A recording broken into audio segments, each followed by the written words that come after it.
Once upon a time, in a kingdom far away, lived a man and a woman who longed for a child. From their window, they could see a magnificent garden filled with the most beautiful flowers and delicious vegetables. But this garden belonged to a powerful and feared enchantress named Dame Gothel. One day, the wife felt an overwhelming craving for the Rapunzel, a type of lettuce growing in Gothel's garden. She felt she would die if she couldn't eat some. Her husband, who loved her dearly, decided to sneak into the garden at twilight to fetch some for her. He managed to grab a handful and brought it back. His wife made a salad and ate it greedily, but it only made her craving stronger. The next night, her husband went back, but this time, as he climbed over the wall, he came face to face with Dame Gothel. She was furious. He begged for mercy, explaining his wife's desperate craving. Gothel's anger softened slightly, and she made a deal. He could take all the Rapunzel he wanted, but in return, he must give her the child his wife was about to have. Terrified, the man agreed. Soon after, a beautiful baby girl was born. As promised, Dame Gothel appeared, named the child Rapunzel, and took her away. Gothel raised Rapunzel as her own, and the child grew to be the most beautiful girl under the sun. Her most striking feature was her long, magnificent hair, as fine as spun gold. When Rapunzel turned 12, Gothel, fearing she might be discovered, or that Rapunzel might leave her, took the girl deep into a forest. There she locked her away in a tall, secluded tower. The tower had no doors and no stairs, only a single room at the very top with one window. When Gothel wanted to visit, she would stand at the base of the tower and call out, "Rapunzel, Rapunzel, let down your hair." Rapunzel would then unpin her long golden braids, wrap them around a hook by the window, and let them fall all the way to the ground. Gothel would then climb up the braids like a rope. For years, this was Rapunzel's only connection to the outside world. She spent her days in solitude, often singing with a voice so enchanting that it echoed through the forest. One day, a prince was riding through the forest and heard her beautiful singing. He was captivated and drawn towards the sound. He found the tower but saw no way to enter. He was so enchanted by the voice that he returned to the forest every day, hoping to catch a glimpse of the singer. One afternoon, while hiding behind a tree, he saw an old woman approach the tower and heard her call, "Rapunzel, Rapunzel, let down your hair."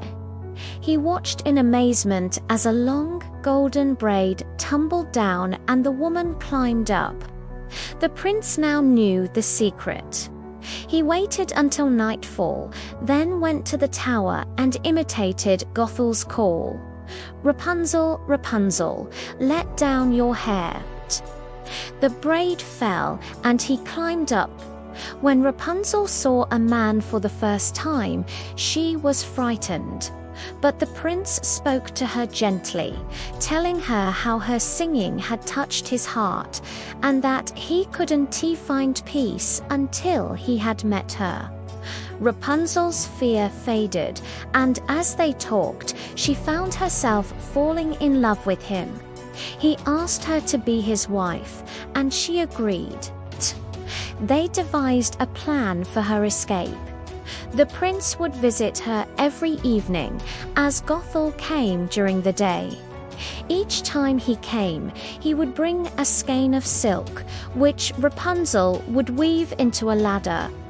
They were careful to keep their meetings a secret, but one day Rapunzel, without thinking, said to Gothel, "You are so much heavier to pull up than the young prince."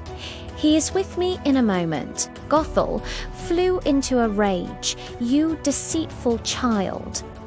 I thought I had separated you from all the world, and yet you have betrayed me." In her fury, she grabbed a pair of scissors and snip, snap, she cut off Rapunzel's magnificent golden braids. Then she used her magic to cast Rapunzel out into a desolate, wild wasteland, leaving her to fend for herself in misery and sorrow. That same evening, Gothel waited in the tower. When the prince called out, "Rapunzel, Rapunzel, let down your hair," she let down the severed braids. The prince climbed up, but instead of his beloved Rapunzel, he found the furious enchantress. "You came for your songbird," she sneered, "but the cat has got her, and she will sing no more.